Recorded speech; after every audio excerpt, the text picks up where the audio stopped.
الحمد لله نحمده ونستعينه ونستغفره ونعوذ بالله من شرور أنفسنا ومن سيئات أعمالنا من يهده الله فلا مضل له ومن يضلل فلا هادي له وأشهد أن لا إله إلا الله وحده لا شريك له وأشهد أن محمدا عبده ورسوله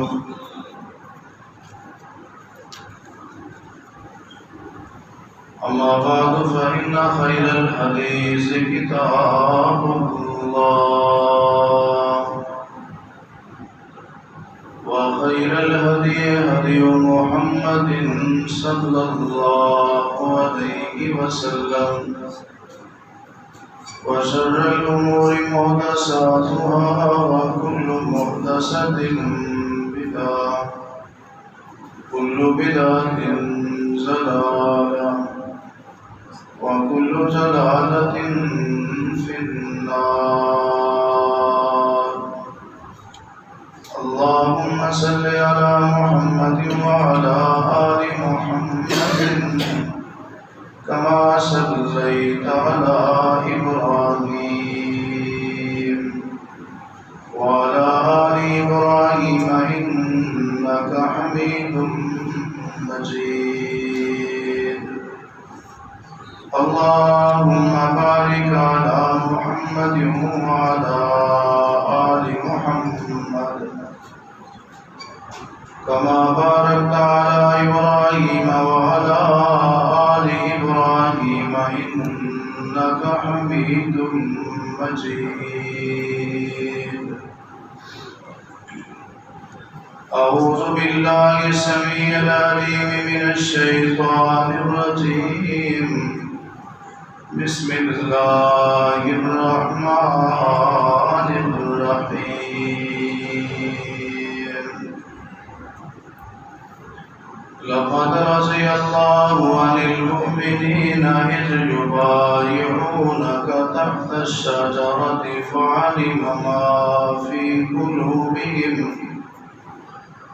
فأنزل السكينة عليهم وأصابهم فتحا قريبا.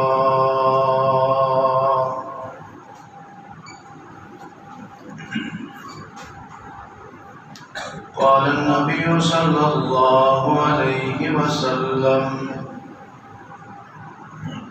ما زر عثمان ما عمل بعد اليوم، أو كما قال عليه الصلاة والسلام. ہر قسم کی حمد و ثنا، کبریائی، عظمت، جلالت، بزرگی، برتری، تعریف، تحمید، تکبیر، تسبیح کی لائق اور مستحق اللہ وحدہ لا شریک کی ذات گرامی ہے.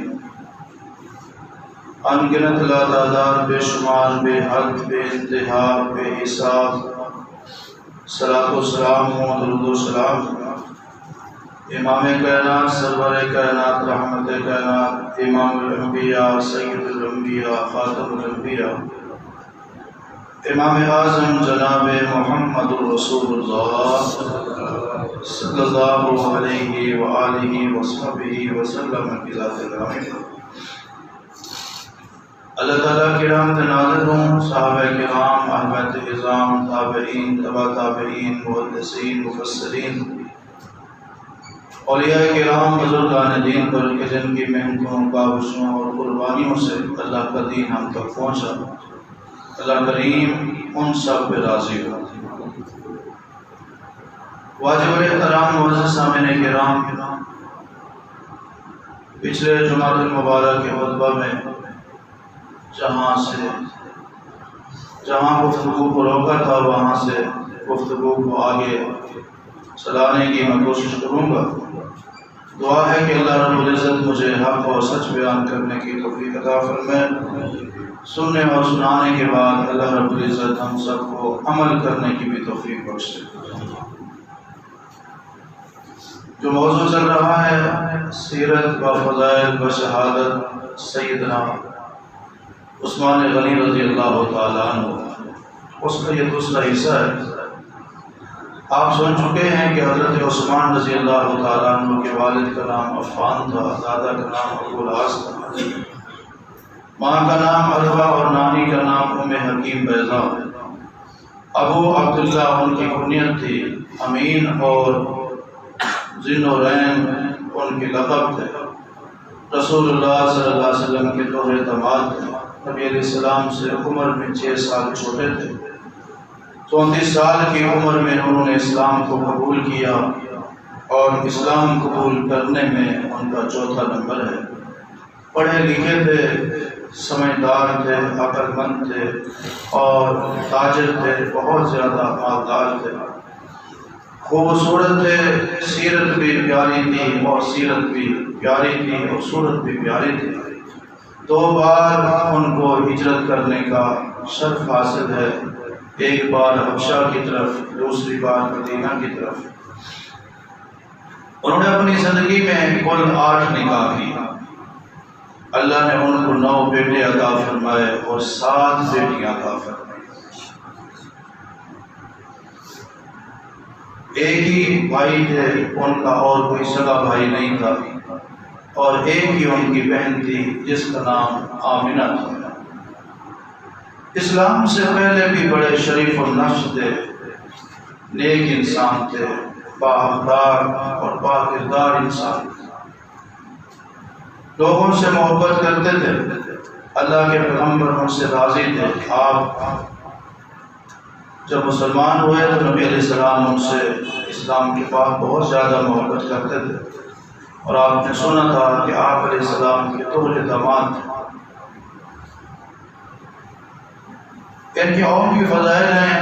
آخری بات جو آپ سن رہے تھے کہ ہر صحابی نبی جنتی جنتی، کہ رسول اللہ کے تمام صحابہ جنتی ہیں، بلکہ صدق کے دل کے ساتھ جس نے ان صحابہ کی اتباع کی، ایمان کی حالت میں ان صحابہ کی زیارت کی، اللہ نے ان کے اوپر بھی جہنم کو حرام قرار دے دیا ہے۔ سیدنا عثمان رضی اللہ تعالیٰ عنہ کو اللہ نے عظمتیں عطا فرمائیں، عزتیں عطا فرمائیں، شانیں عطا فرمائیں۔ حضرت عثمان جنتی انسان تھے۔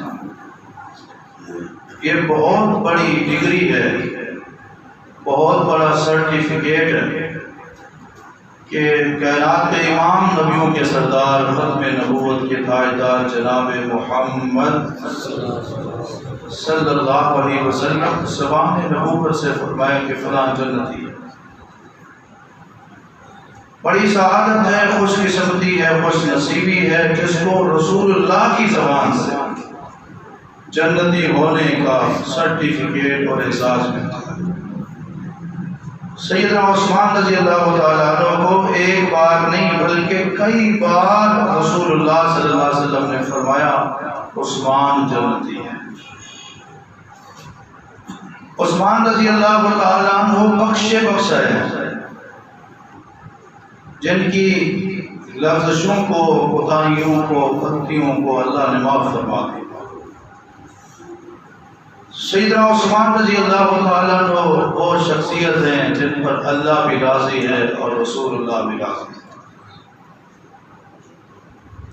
بندہ بخشا بخشایا ہو، اللہ اور اس کا رسول اس پہ راضی ہو، اور کئی بار اس کو جنت کی بشارت نصیب ہو، کیا شان ہے اس آدمی کی، کیا مرتبہ ہے اس شخصیت کا، کیا درجہ ہے اس انسان کا۔ ان کا نام ہے عثمان بن عفان رضی اللہ عنہ۔ امام الانبیاء جناب محمد، جب رسول اللہ کا نام آئے محبت اور پیار خلوص کے ساتھ، عقیدت کے ساتھ درود پاک پڑھنا چاہیے۔ جناب محمد اگلی صفوں میں کافی جگہ پڑی ہے، جو ساتھ پیچھے بیٹھے ہیں وہ آگے آ جائیں تاکہ بعد میں آنے والے ان کی گردنیں بھڑانگنے کا جرم نہ کریں۔ آگے آ جائیں ماشاءاللہ، سب ساتھی آگے آ جائیں۔ امام الانبیاء جناب محمد رسول اللہ صلی اللہ علیہ وسلم نے 10 صحابہ کو ایک مجلس میں جنت کی بشارت دی۔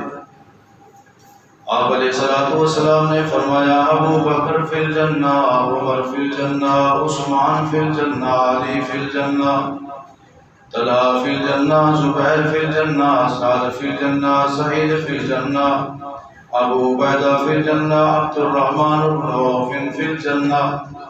10 صحابہ، ان کو کہتے ہیں عشرہ مبشرہ۔ ایک ہی مجلس میں نبی کریم صلی اللہ علیہ وسلم نے جن کو جنت کی خوشخبری سنائی، ان 10 صحابہ میں عشرہ مبشرہ میں تیسرا نام عثمان رضی اللہ تعالی عنہ کا آتا ہے۔ عثمان فی الجنہ۔ آپ علیہ السلام ایک بار کے اندر موجود ہیں، 3 لوگوں کو آپ علیہ السلام نے جنت کی بشارت دی۔ حضرت ابو موسیٰ رضی اللہ تعالیٰ عنہ نے دروازہ کھول کے باری باری ان کو جنت کی بشارت دی۔ ان تینوں میں سے تیسرے آدمی سیدنا عثمان رضی اللہ تعالیٰ عنہ ہے کہ رسول اللہ فرماتے ہیں آنے والا جنتی ہے، جو آیا اس کا نام عثمان بن عفان رضی اللہ تعالیٰ عنہ۔ اللہ کے نبی صلی اللہ علیہ وسلم ہجرت کر کے مدینہ میں تشریف لاتے ہیں۔ جب آپ مدینہ میں پہنچے، مدینہ میں میٹھے پانی کا ایک کنواں تھا جس کو بئر روما کہا جاتا ہے۔ وہ یہودی کی ملکیت تھا، یہودی پانی بیچا کرتا تھا اور اسلام کے ساتھ وقت کی وجہ سے اپنے یہودیوں کو سستا دیا کرتا تھا، مسلمانوں کو پانی مہنگا بیچتا تھا۔ آپ علیہ السلام نے اعلان فرمایا، آپ نے فرمایا جو بندہ بئر روما کا پانی خرید کر مسلمانوں کو فی سبیل اللہ وقف کر دے گا، اس کے بدلے میں اللہ اس کے گناہ بھی معاف فرمائے گا اور اللہ اس کو جنت بھی عطا کرے گا۔ حضرت عثمان رضی اللہ تعالیٰ عنہ نے تقریباً 12,000 درہم یا دینار اس یہودی کو دے کر بئر روما کا آدھا حصہ خرید کر لیا، گناہ بھی بخشوا لیے اور جنت کا سرٹیفکیٹ بھی حاصل کر لیا حضرت عثمان رضی اللہ تعالیٰ عنہ نے۔ اس کے بعد پانی لگ گئی، ایک دن حضرت عثمان اس کنویں کا پانی حاصل کریں گے، دوسرے دن وہ یہودی اس کا پانی بیچے گا۔ جس دن باری تھی حضرت عثمان رضی اللہ تعالیٰ عنہ کی، حضرت عثمان نے اعلان کر دیا آج صبح سے لے کر شام تک اس کنویں کا پانی فری ہے، مسلمان بھی لے سکتا ہے، یہودی بھی لے سکتے ہیں، غیر مسلم بھی لے سکتے ہیں۔ اللہ اکبر۔ ہوا ایسے کہ مسلمان بھی اس سے پانی لے لیتے اور یہودی بھی لے لیتے۔ جب دوسرے دن آتا یہودی کی باری آتی تو کوئی لینے والا نہیں ہوتا تھا، تو ایک دن پہلے پانی لے چکے ہوتے تھے۔ اب اس یہودی نے کہا کہ جب گاہکی نہیں ہے پھر دکان کا فائدہ یہ بھی بیچو جتنے بھی بکتی ہے۔ اس نے حضرت عثمان رضی اللہ تعالیٰ عنہ سے رابطہ کیا، کہنے لگا میں کنویں کا دوسرا حصہ بھی بیچنا چاہتا ہوں۔ حضرت عثمان نے کہا کتنے پیسے لوگے؟ کہنے لگا پہلے تو 12,000 لیے تھے، اب 8,000 میں سودا ہو سکتا ہے۔ حضرت عثمان رضی اللہ تعالیٰ عنہ نے 8,000 اس کو دیے، درہم تھے یا دینار تھے، اور کنویں کا پورا کنواں خرید کر مسلمانوں کے لیے وقف کر دیا۔ آپ علیہ السلام نے مسجد نبوی کی بنیاد رکھی، چھوٹی سی جگہ تھی، اللہ کا گھر بن گیا۔ اس کے بعد آپ علیہ السلام نے فرمایا مسجد نبوی کے قریب ایک بہت بڑا پلاٹ ہے، ہم مسجد نبوی کی توسیع کرنا چاہتے ہیں، اس کو بڑھانا چاہتے ہیں۔ کون ہے جو اس پلاٹ کو خرید کر کے مسجد نبوی کے اندر شامل کرے؟ اس کے بدلے میں غفر اللہ لہ، اللہ اس کے گناہوں کو بھی معاف فرما دے گا، جنت بھی اس کو الاٹ کر دے گا۔ حضرت عثمان رضی اللہ تعالیٰ عنہ نے مالکوں سے رابطہ کیا، پوچھا کتنے پیسے روکے؟ انہوں نے کہا 25,000 درہم یا دینار لیں گے۔ حضرت عثمان رضی اللہ تعالیٰ عنہ نے ذاتی طور پہ پیسے ادا کر کے وہ پلاٹ مسجد کو وقف کر دیا۔ یہ اعزاز ہے۔ آپ علیہ السلام نے فرمایا جو بندہ اللہ کا گھر بنائے گا، دنیا میں اللہ کریم اس کا گھر جنت میں بنائیں گے، اور ایک حدیث میں مثلہ ہو، جیسا گھر وہ دنیا میں بنائے گا اچھا عمدہ بہترین خوبصورت، ویسا گھر اس کے لیے جنت میں بنا دیا جائے گا۔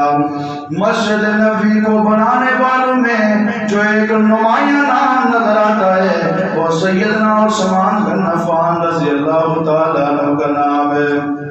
اور کوئی بندہ مسجد بناتا ہے، جتنے لوگ اس میں آ کے نماز پڑھتے ہیں بنانے والے کو برابر کا ثواب، پھر میں کیوں نہ کہوں کسی کو 10 نمازیوں کا ثواب ملتا ہے، کسی کو 100 نمازیوں کا ثواب ملتا ہے، کسی کو 1000 نمازی کا ثواب ملتا ہے، کسی کو 1,00,000 نمازی کا ثواب ملتا ہے۔ سیدنا عثمان رضی اللہ تعالیٰ عنہ وہ خوش قسمت اور خوش نصیب ہے، قیامت والے دن ہزاروں نہیں، لاکھوں نہیں، کروڑوں نہیں، اربوں نہیں، بلکہ بے شمار لوگوں کا اجر و ثواب نمازیوں کا اکیلے عثمان کو ملے گا رضی اللہ تعالیٰ۔ آپ سوچ رہے ہوں گے وہ کیسے؟ 1.25 لاکھ صحابہ نے مسجد نبوی میں نماز پڑھی، پھر تابعین نے پڑھی، پھر تبع تابعین نے پڑھی، 1400 سال ہو گئے، لاکھوں نہیں، کروڑوں نہیں، اربوں کی تعداد میں لوگ مسجد نبوی میں نماز پڑھتے ہیں، قیامت تک پڑھتے رہیں گے۔ ان سارے نمازیوں کو جہاں ثواب ملے گا، ان سارے نمازیوں کے ثواب کے برابر حضرت عثمان رضی اللہ تعالیٰ عنہ کو کوئی اجر و ثواب ملے گا، کیونکہ بنانے والے جو ہیں، ابتدا کرنے والے جو ہیں۔ تو آپ علیہ السلام نے ایک بار نہیں بلکہ کئی مرتبہ جنت کی بشارت دے، جنت کے لیے جنت کے وارث بن گئے عثمان رضی اللہ تعالیٰ عنہ۔ مسجد نبوی کی تعمیر کی باری آئی، آپ نے فرمایا کون ہے جو مسجد نبوی کو تعمیر کرنے میں مسجد کے ساتھ تعاون کرے؟ حضرت عثمان رضی اللہ تعالیٰ عنہ نے مسجد نبوی کی تعمیر میں حصہ لے کر اپنے نام جنت ادا کروا دے۔ آپ علیہ السلام نے فرمایا جو بندہ ایک پرندے کے گھونسلے کے برابر اتنی چھوٹی سی مسجد بناتا ہے، پھر بھی اللہ رب العالمین اس کے بدلے میں اس کو جنت کا مال عطا فرماتے ہیں۔ حضرت عثمان نے اتنی چھوٹی نہیں بلکہ بہت بڑی مسجد بنائی، ایک بار نہیں کئی مرتبہ، متعدد مرتبہ۔ بعض علماء نے بیان کیا، کون کیا، شمار کیا، اللہ کے نبی صلی اللہ علیہ وسلم نے ایک بار نہیں 22 مرتبہ عثمان رضی اللہ تعالیٰ عنہ کو جنت کی بشارت اور خوشخبری دی۔ آج بعض لوگ حضرت عثمان کو بھی معاف نہیں کرتے، اور ان کے اوپر بھی تان کرتے ہیں، اعتراضات کرتے ہیں، الزام لگاتے ہیں، بک بک کرتے ہیں۔ حضرت عثمان رضی اللہ تعالیٰ عنہ وہ شخصیت ہیں جو بخشے ہوئے ہیں، جن کے گناہوں کو اللہ نے معاف فرما دیا ہے، کیونکہ معصوم تو اللہ کے نبی ہوتے ہیں، باقی ہر بندے سے خطا ہو سکے۔ یہ بہت بڑا اعزاز ہے کہ دنیا میں سرٹیفکیٹ مل جائے اللہ نے اس کو بخش دیا۔ ابھی آپ نے سنا کہ آپ علیہ السلام نے فرمایا جو بیر نما خریدے گا غفر اللہ لہ، اللہ اس کو بخش دے گا۔ فرمایا جو مسجد نبوی کے لیے پلاٹ خریدے گا اللہ اس کو بخش دے گا۔ حضرت عثمان رضی اللہ تعالیٰ عنہ بخشے ہوئے ہیں، اللہ نے ان کے گناہوں کو معاف فرما دیا ہے۔ آپ علیہ السلام نے اہل بدر کے لیے اعلان فرمایا تھا کہ اللہ رب العالمین نے، صحیح بخاری کی حدیث ہے، اللہ نے اہل بدر کی طرف جان کر دیکھا اور اللہ نے فرمایا اے بدر والو، اے معلومات سے تم قد غفرت لکم، اب تمہاری مرضی، تم جو چاہو عمل کرو، میں رب نے تم ساروں کو معاف کر دیا ہے۔ اور بدری صحابہ میں سیدنا عثمان رضی اللہ تعالیٰ عنہ کا نام بھی آتا ہے۔ غزوہ تبوک کی باری آئی، اللہ کے پیغمبر علیہ السلام فرماتے ہیں یہ جیش النصرہ کے تنگ دستی کی حالات میں، تنگی کے عالم میں جو جہاد کے اعلان کیا تھا، رسول کریم صلی اللہ علیہ وسلم نے غزوہ تبوک کے موقع پر آپ نے فرمایا کون ہے جو اس جنگ کے لیے ہمیں سامان مہیا کرے، جنگ کی تیاری میں ہماری امداد کرے؟ غفر اللہ لہو، اللہ اس کے گناہوں کو معاف فرما دے گا، اللہ اس کی بخشش فرما دے گا۔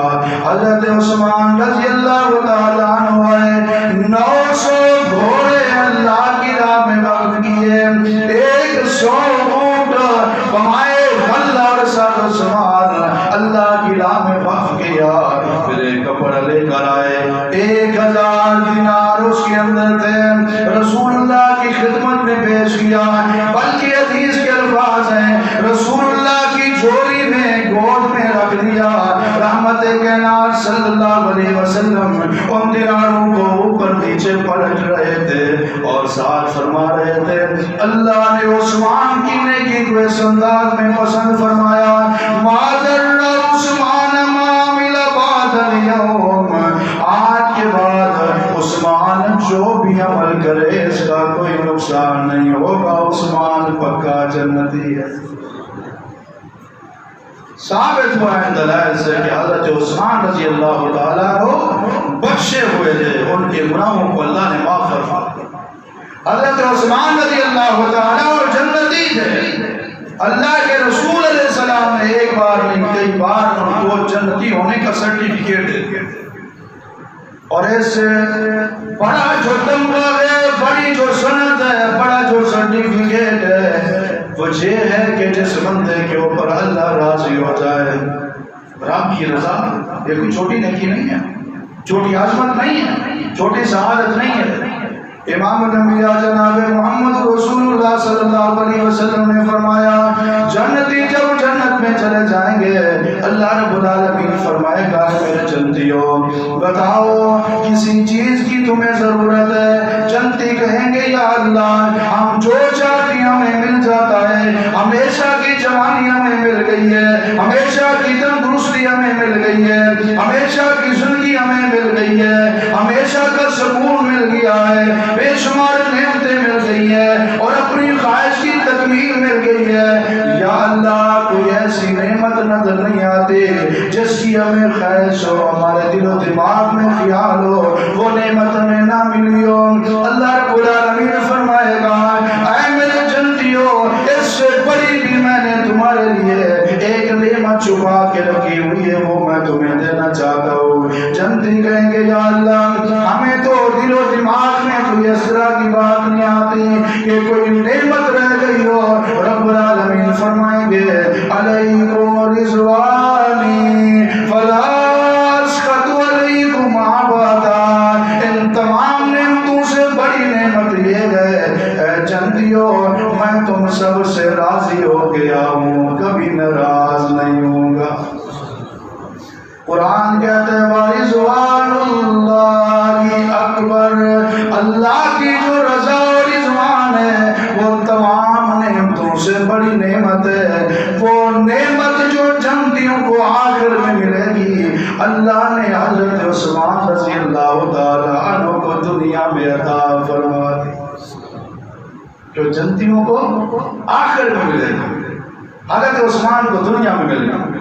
اللہ کا قرآن ہے سورہ فتح ہے 25واں 26واں پارہ ہے، قرآن کریم میں رب العالمین فرماتے ہیں لقد رضی اللہ عن المؤمنین اذ یبایعونک تحت الشجرۃ وعلم ما فی قلوبہم، حدیبیہ کے مقام پر ایک درخت کے نیچے 1400 صحابہ نے رسول کریم صلی اللہ علیہ وسلم کے ہاتھ کے اوپر بیعت کی۔ اللہ نے قرآن کریم میں اعلان فرمایا لقد رضی اللہ عن المؤمنین اذ یبایعونک یبایعونک تحت الشجرہ، اے میرے محبوب یقیناً پکی بات ہے جو مومن درخت کے نیچے آپ کے ہاتھ پہ بیعت کر رہے تھے میں ان کے ایمان کی بھی گواہی دیتا ہوں اور ان کو سند جاری کرتا ہوں، رضی اللہ ان سب پہ راضی ہو چکا ہے۔ دو باتیں معلوم ہوئی، وہ بیعت کرنے والے عن المومنین کون تھے؟ مومن تھے۔ وہ کون تھے؟ قرآن نے ان کو مومن کہا ہے، اور وہ 1400 صحابہ میں ابو بکر بھی تھے، عمر بھی تھے، عثمان بھی تھے، علی بھی تھے، طلحہ بھی تھے، زبیر بھی تھے، ابو ہریرہ بھی تھے، بلال بھی تھے، بے شمار صحابہ 1400 کی تعداد میں جن کے نام آپ جانتے ہیں، غالباً یہ سارے کے سارے اس میں تھے، اور یہ سارے مشہور صحابہ مومن تھے، اور ان سب کے اوپر اللہ راضی تھا۔ رب راضی ہے، اور کائنات کا کوئی غیر مومن ان کے ایمان پہ شک کرے، ان صحابہ کو کوئی فرق پڑتا؟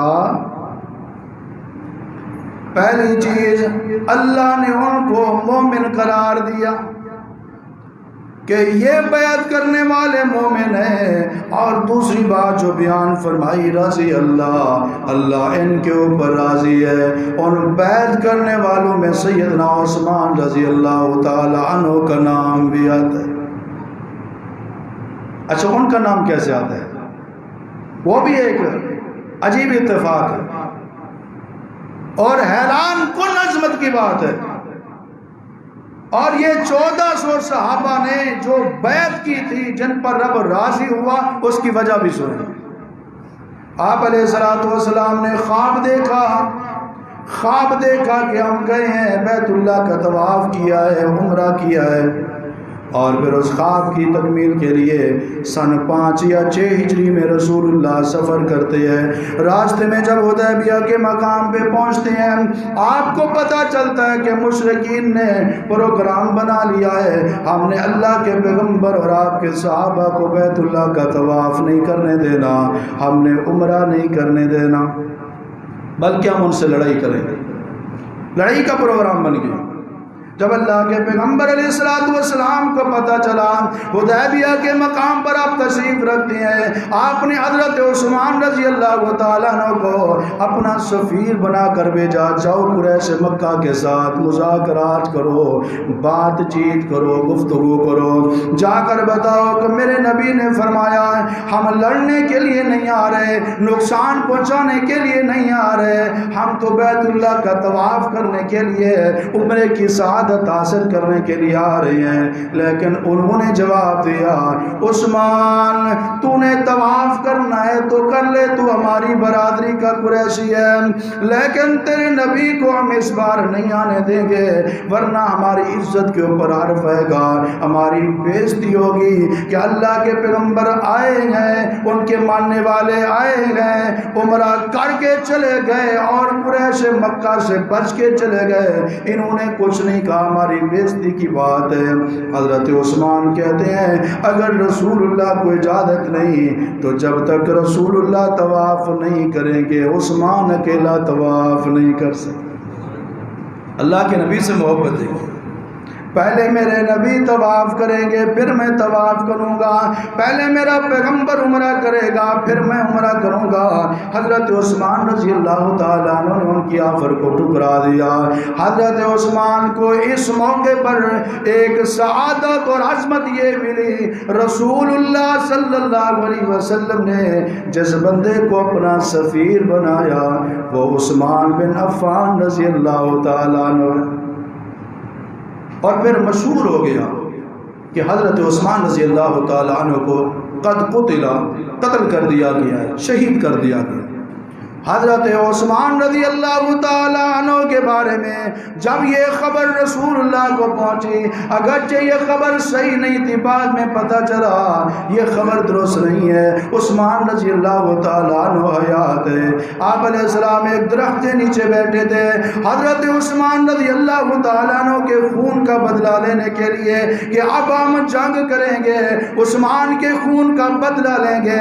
1400 صحابہ سے بیعت لینے کے بعد آخر میں اللہ کے نبی صلی اللہ علیہ وسلم نے اپنا دایاں ہاتھ سب کے ہاتھوں کے اوپر رکھ کے فرمایا حاضی ید عثمان, یہ میرے پیارے عثمان غنی کا ہاتھ ہے, وہ بھی اس بیعت میں شامل ہے. رسول اللہ کے سفیر حضرت عثمان, اور آپ نے اپنے ہاتھ کو حضرت عثمان کا ہاتھ قرار دیا. یہ دوسری عظمت و سعادت ہے. اور یہ بیعت کرنے والے 1400 صحابہ پر رب راضی ہوا, جس کے خون کا بدلہ لینے کے لیے ان 1400 صحابہ نے بیعت کی, وہ عثمان پر رب کتنا راضی ہوگا. رضی اللہ تعالیٰ. حضرت عثمان پر اللہ راضی ہے, اللہ بھی راضی ہے, رسول اللہ بھی راضی ہے. یہ بھی بڑی سعادت کی بات ہے. اللہ اس کا رسول جس کے اوپر راضی ہو وہ کتنا عظمت والا ہے, وہ کتنا قسمت والا ہے, وہ کتنا شان والا ہے, کتنا نصیب والا ہے. آپ علیہ الصلوۃ والسلام راضی تھے, اپنی بیٹی رقیہ کا رشتہ دیا, ان کی وفات ہوئی, اللہ کے پیغمبر علیہ السلام نے بیٹی ام کلثوم کا رشتہ دیا, ان کی سن 9 ہجری میں وفات ہو گئی. حضرت عثمان رضی اللہ تعالیٰ پریشان رہتے ہیں, مغموم رہتے ہیں, ہر وقت سر جھکا کے چپ چپ رہتے ہیں. اللہ کے پیغمبر نے پوچھا عثمان کیا وجہ ہے, کیوں غمگین رہتے ہو, پریشان رہتے ہو؟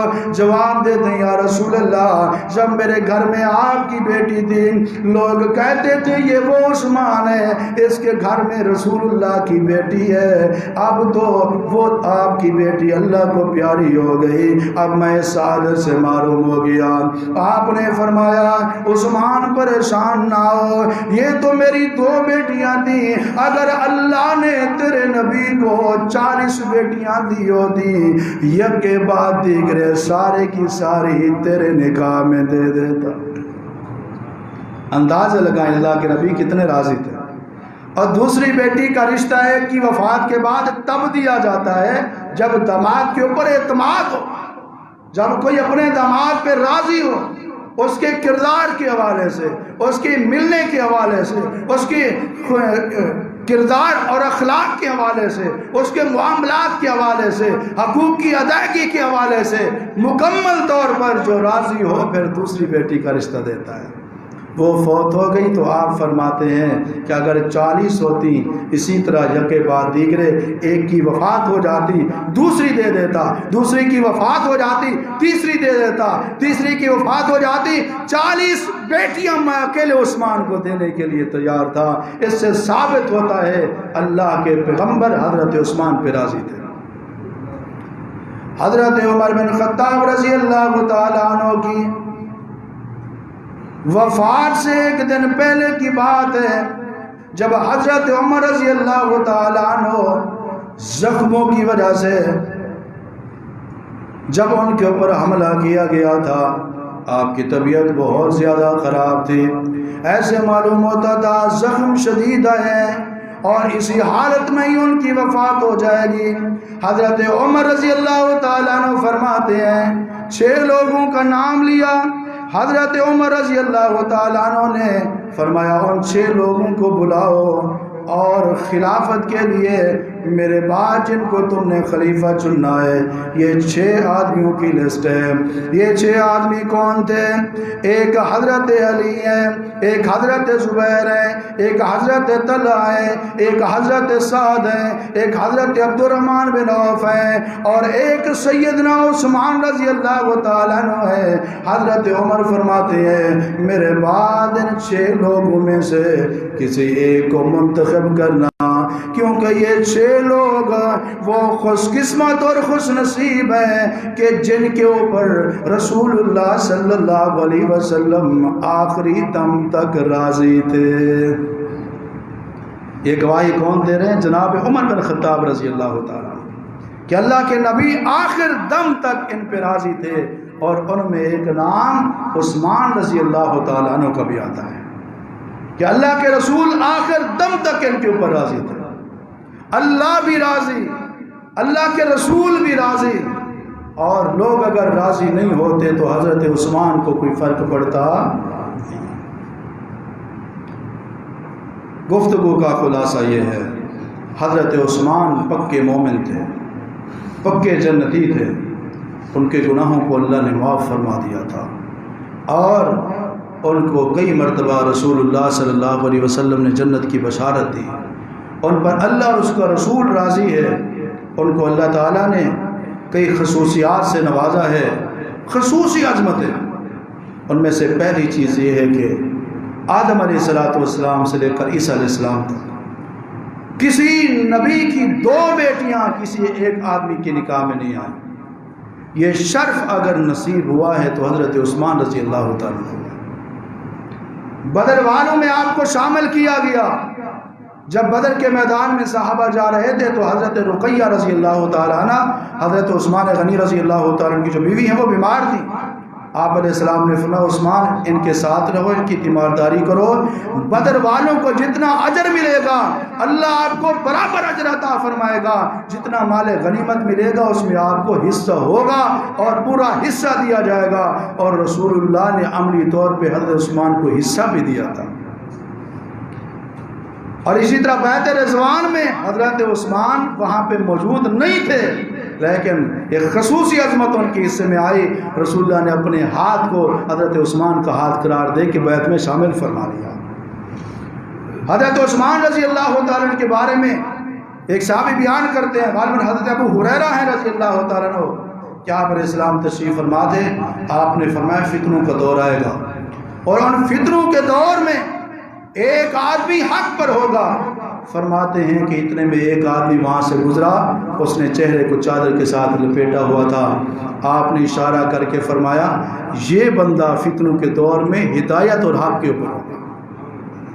حضرت ابو ہریرہ کہتے ہیں میں وہاں سے دوڑا اور جا کر اس آدمی کو میں نے دیکھا، وہ سیدنا عثمان رضی اللہ تعالیٰ تھے۔ پھر میں نے ان کے چہرے سے کپڑا ہٹایا اور ان کا چہرہ رسول اللہ کی طرف کیا، دور سے میں نے اشارہ کیا رسول اللہ صلی اللہ علیہ وسلم کو، اللہ کے نبی کیا آپ ان کے بارے میں کہہ رہے ہیں؟ آپ نے فرمایا نام یا ابا ہریرہ، جی میں ان کے بارے میں کہہ رہا ہوں۔ یعنی صرف مومن ہی نہیں تھے بلکہ پکے مومن تھے کہ فتنوں میں آزمائشوں میں بھی وہ حق کے اوپر، ایمان کے اوپر اور سچ و ہدایت کے اوپر قائم رہے۔ ان کی شہادت کے حوالے سے چند بات ہے، ایسے تو ایک طویل مضمون ہے، میں نے بہت ہی اس کو مختصر کرنے کی کوشش کی ہے۔ ان کی شہادت کے حوالے سے کہ رسول اللہ صلی اللہ علیہ وسلم نے ان کو بشارت دی تھی کہ عثمان کی شہادت ہوگی۔ وہ احد پہاڑ کے اوپر تھے نا، فرمایا تھا احد ٹھہر جا، تیرے اوپر نبی ہے، صدیق ہے، 2 شہید ہیں۔ وہ 2 کون تھے؟ ایک عمر تھے، ایک عثمان تھے۔ اور پھر آپ علیہ السلام نے اپنی وفات سے 1 دن پہلے فرمایا میرا جی چاہتا ہے میں اپنے کسی پیارے کو ملوں۔ حضرت عائشہ کہتی ہے میں نے کہا یا رسول اللہ ابو بکر کو بلاؤں؟ فرمایا نہیں۔ عمر کو بلاؤں؟ فرمایا نہیں۔ عثمان کو بلاؤں؟ فرمایا ہاں۔ عثمان آئے، آپ علیہ السلام نے کان میں سرگوشی کی، ایسا آواز میں بات کی، حضرت عثمان کے چہرے کے اوپر بڑے پریشانی کے آثار ظاہر ہوئے۔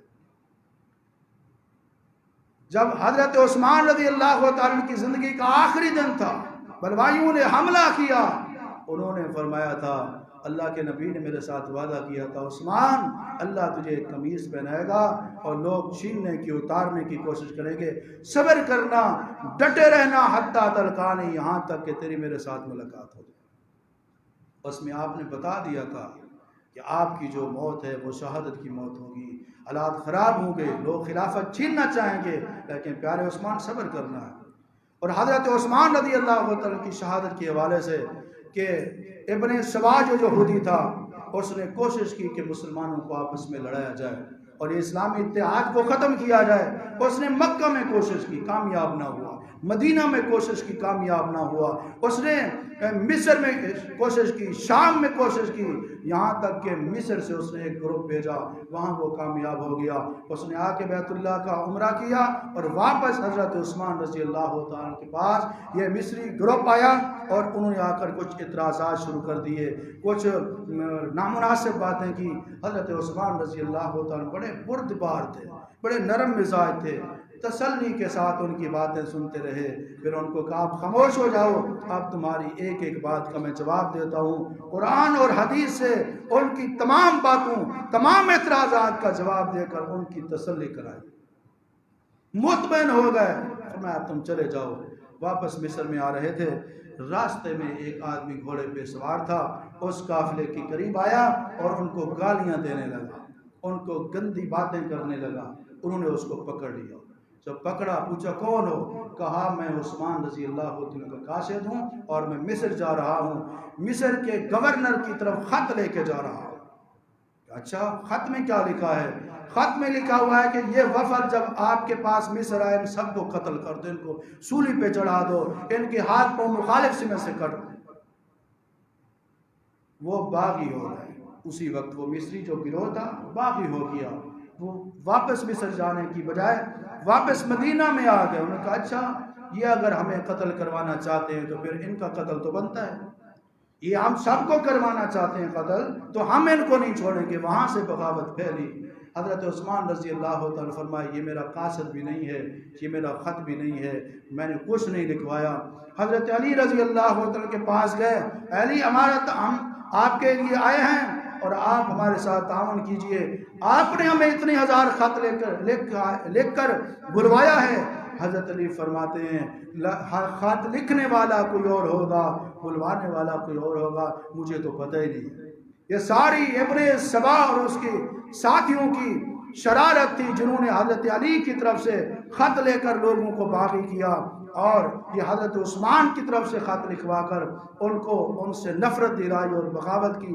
ورنہ اگر وہ حضرت عثمان کے قاصد ہوتے ان کا قافلے والوں کو گالیاں دینا تو بنتا ہی نہیں ہے، وہ سیدھے مصر میں جاتے، وہ ان کو لڑنے پر پکڑنے پہ نہ اکساتے۔ یہ اس ابن سبا کے ٹولے کی، ابن سبا کی شرارت تھی جس کی وجہ سے حالات خراب ہو گئے، یہاں تک کہ کئی دن ان کا پانی بند کر دیا گیا، مسجد میں نماز نہیں پڑھا سکتے تھے، جمعے کا خطبہ نہیں دے سکتے تھے۔ ایک دن اپنے مکان کی چھت پر چڑھ کے انہوں نے بتایا تم مجھے کیوں قتل کرنا چاہتے ہو؟ اسلام میں یا کوئی بندہ مرتد ہو جائے اس کو قتل کیا جاتا ہے، میں تو اللہ کے فضل سے الزام کے اوپر قائم ہوں۔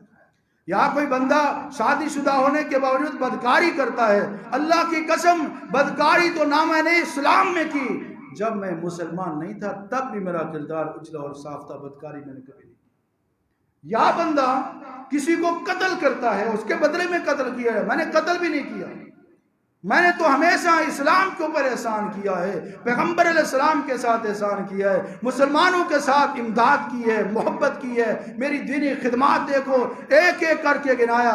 سب نے کہا آپ نے بالکل صحیح کہا اور صحیح کہتے ہیں۔ اور ان کی زندگی کا آخری دن ہے، 18 ذوالحج ہے، جمعے کا دن ہے۔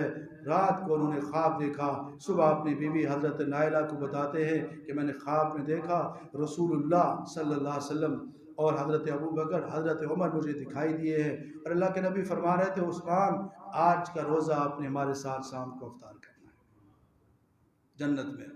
تو حضرت عثمان اس دن روزے کے ساتھ تھے۔ پھر انہوں نے بے خوف ہو کر دروازہ کھول دیا دروازہ، اب جو آتا ہے جو کرتا ہے کوئی مسئلہ نہیں۔ پہلے دروازہ بند تھا، وہ دیوار پھلانگنے کی کوشش کرتے تھے، بس ایک آیا، اس نے آ کر پاؤں کے ساتھ ٹھڈے مارے، ٹھوکریں ماری، دھکے دیے، حضرت عثمان خاموش رہے۔ قرآن پاک کھولا ہوا تھا، سامنے رکھا ہوا تھا، پہلے پارے کی تلاوت شروع کر دی الف لام میم سے، بس آخری صفحہ تھا۔ ایک آیا، اس نے داڑھی پکڑی، بال نوچے، حضرت عثمان نے کچھ نہیں کیا۔ ایک آیا جس کو الموت الاسود کے نام سے لوگ جانتے تھے، کالی موت، اس نے آ کر حضرت عثمان رضی اللہ عنہ گلا دبایا، اور جب اس نے گلا دبایا فوراً پیچھے ہٹ گیا۔ کہتے ہیں مجھے یہ گلا نظر نہیں آتا تھا، مجھے تو ریشم نظر آتی، واپس چلا گیا۔ ایک اور آیا، اس نے آ کر تلوار کے ساتھ حضرت عثمان رضی اللہ عنہ کے اوپر حملہ کرنا چاہا۔ حضرت عثمان نے ہاتھ آگے کیا، یہ دائیں ہاتھ کی انگلیاں کٹ گئی۔ حضرت عثمان کہنے لگے ظالم میرا قصور تو بتا، تو نے اس ہاتھ کو کاٹ دیا ہے جس ہاتھ کے ساتھ میں نے قرآن کریم کی 66 سورتوں کو لکھا ہے۔ اس کے بعد پھر بلوائیوں نے حملہ کر کے حضرت عثمان رضی اللہ عنہ کو خنجر مارا، ان کو شہید کر دیا، خون کا فوارہ چھوٹا اور قرآن کریم کی آیات قرآن عثمان غنی رضی اللہ تعالیٰ کے خون سے رنگین ہو گئیں. یہ آیت تھی جس کے اوپر خون کے چھینٹے پڑے، فَسَيَكْفِيكَهُمُ اللَّهُ، عثمان اللہ تمہیں کافی ہو گیا. قیامت کے دن کسی کی شہادت کی گواہی بدر کا میدان دے گا، کسی کی شہادت کی گواہی احد کا میدان دے گا، کسی کی شہادت کی گواہی تیر و کمان دے گا، کسی کی شہادت کی گواہی کوئی مقام دے گا. حضرت عثمان کی شہادت کی گواہی اللہ کا قرآن دے گا. انا للہ و انا الیہ راجعون. حضرت عثمان رضی اللہ عنہ کو شہید ہو گئے، اللہ کو پیارے ہو گئے. اللہ تعالیٰ ان سے راضی ہو اور اللہ تعالیٰ ہمیں بھی ان کے نقش قدم پر چلنے کی توفیق عطا فرمائے. وآخر دعوانا الحمدللہ رب العالمین.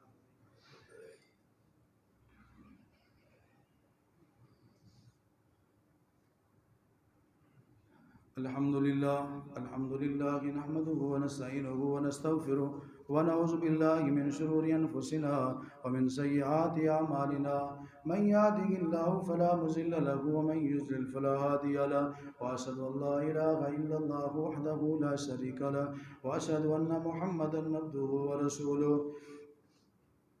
اللهم صل على محمد وعلى ال محمد كما صليت على ابراهيم وعلى ال ابراهيم انك حميد مجيد. اللهم بارك على محمد وعلى ال محمد كما باركت على ابراهيم وعلى ال ابراهيم انك حميد مجيد. حضرت عثمان رضی اللہ تعالیٰ عنہ کو اللہ نے عظمتیں، سعادتیں، رفتیں اور درجات سے نوازا. ان کا عقیدہ کیا تھا؟ جب حضرت عثمان رضی اللہ عنہ کو بتایا گیا کہ آپ علیہ السلام نے فرمایا عثمان تجھے ایک مصیبت پہنچے گی، تو حضرت عثمان نے فرمایا واللہ المستعان، اللہ مددگار ہے، اس مصیبت میں اللہ میری مدد فرمائے گا. حضرت عثمان کا عقیدہ یہ تھا اللہ مددگار ہے، باقی سب طلبگار ہے. اللہ مددگار، باقی سب طلبگار. یا ایھا الناس انتم الفقراء الی اللہ. حضرت عثمان اللہ کے نبی سے بہت زیادہ محبت کرتے تھے. جیسے آپ نے سنا ان کا جب تک رسول اللہ طواف نہیں کریں گے میں طواف نہیں کر سکتا. اور نبی علیہ السلام کے فرما بردار تھے. کہتے ہیں واللہ، اللہ کی قسم، ما عصیتہ حتی توفاہ اللہ، اللہ کے نبی جب تک زندہ رہے میں نے تب تک بھی اور اب تک کبھی رسول اللہ کے کسی حکم کی نافرمانی نہیں کی. اتنی شہادت، اتنی بشارتوں کے باوجود گناہ بھی معاف ہو گئے، جنت کی بشارتیں مل گئیں، اللہ رسول راضی ہیں، اس کے باوجود آخرت کی فکر کیا ہے؟ قبر کے اوپر کھڑے ہوتے ہیں، زاروں قطار روتے ہیں، رو رو کے یبل لحیتہ، داڑھی آنسوں سے تر ہو جاتی ہے. کسی نے کہا عثمان اتنا کیوں روتے ہو قبر کو یاد کر کے؟ فرماتے ہیں اللہ کے نبی نے فرمایا تھا قبر آخرت کی منزلوں میں سے ایک پہلی منزل ہے، جو یہاں کامیاب ہو گیا اگلی منزلیں آسان ہو جائیں گی، جو یہاں پہ پھنس گیا پھر اگلی جو منزلیں ہیں وہ بھی اس کے لیے مشکل ہو جائیں گی. اس لیے قبر کو یاد کر کے روتے. اتنی عظمتیں، سعادتیں، سرٹیفکیٹ، سندیں، تمغے، پھر بھی آخرت کی فکر. اور ہماری کیا حالت ہے؟ ہمیں بھی اللہ تعالیٰ آخرت کی فکر نصیب فرمائے، موت کی تیاری نصیب فرمائے. حضرت عثمان رضی اللہ عنہ کی سیرت کو پڑھیں اور اس کے مطابق عمل کریں. اللہ پاک انشاءاللہ جنت کا راستہ آسان فرمائے گا. محرم کے حوالے سے دو تین باتیں پیش خدمت ہیں. محرم حرمت والا مہینہ ہے اور یہ تب سے ہے جب سے اللہ نے آسمان اور زمین کا نظام بنایا ہے. اس محرم کی حرمت، عظمت، فضیلت، مقام کا کسی کی شہادت کے ساتھ کوئی تعلق نہیں ہے. دوسری بات، اس مہینے کے پہلے 10 دنوں میں نوحہ کرنا، مرثیے پڑھنا، سوگ منانا، کالے کپڑے پہننا، یہ اللہ کے دین کے خلاف ہے، اسلام کے مطابق نہیں ہے. اسی طرح غیر اللہ کے نام کی نظر و نیاز دینا، سبیلیں لگانا، یہ بھی اسلام کے خلاف ہے، یہ توحید کے خلاف ہے، رسول اللہ کی شریعت کے خلاف ہے. ان دنوں میں بعض لوگ کھانے پکانے کا انتظام کرتے ہیں، دسترخوان وسیع کرتے ہیں، دیگیں بانٹتے ہیں. رسول اللہ صلی اللہ علیہ وسلم اور صحابہ کا یہ طریقہ نہیں ہے. ان دنوں میں مخصوص خاص طور پر قبرستان میں جانا، قبروں کی دوبارہ سے نئے سرے سے لیپا پوتی کرنا، وہاں قرآن پاک پڑھنا، وہاں چیزیں تقسیم کرنا، یہ بھی اللہ کا دین نہیں ہے، رسم رواج ہے، رسول اللہ کا اور صحابہ کا طریقہ نہیں ہے. اللہ تعالیٰ ہم سب کو ہر قسم کی بدعت و خرافات سے محفوظ فرمائے. جو چیز دین ہے وہ یہ ہے 9 اور 10 محرم کا روزہ رکھنا. رسول اللہ نے رکھا ہے، صحابہ نے رکھا ہے عاشورے کا روزہ، اور آپ نے فرمایا اگر میں زندہ رہا اگلے سال 9 کا روزہ بھی رکھوں گا۔ حضرت عبداللہ بن عباس فرماتے ہیں یہودیوں کی مخالفت کرو، 9 اور 10 محرم کا روزہ رکھو، جو بندہ یہ 2 روزے رکھے گا یکفر السنۃ، اللہ تعالیٰ اس کے 1 سال کے گناہوں کو معاف فرما دے گا۔ سبحان ربک رب العزت عما یصفون وسلام علی المرسلین والحمد للہ رب العالمین۔